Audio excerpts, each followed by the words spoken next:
Well, ReNew Power was started 5 years ago with the intention of converting India's energy consumption into a much more cleaner way of production. And so therefore we've been embarked on that journey. Where we've got to right now is that we have about 500 megawatts of installed capacity today.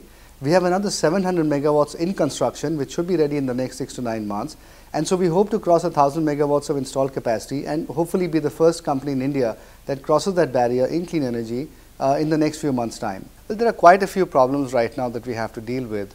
Number one is that if there is such a large amount of renewables that will be fed into the grid has to be much better at managing and absorbing this amount of renewable energy, which means better grid build out and which means better management of the intermittency of renewables along with the rest of the power sources in the grid.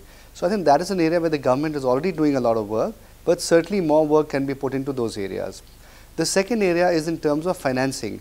Given the fact that almost $150 to $160 billion of financing will be required over the next 7-8 years, which is a very, very large amount of financing, that has to come from both debt sources as well as equity sources. And those will take some effort and time because we need both domestic investors as well as international investors to come in. And they will only really come in if there is long-term visibility, which the government is trying to provide, but it has to be backed up by actions on the ground. The third thing is that ultimately power in India is a concurrent subject, which means that both state governments as well as the central government have a say in that.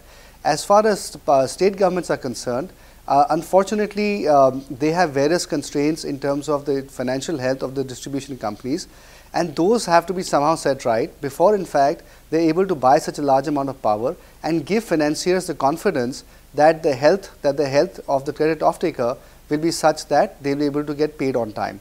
Well, I think it's really commendable.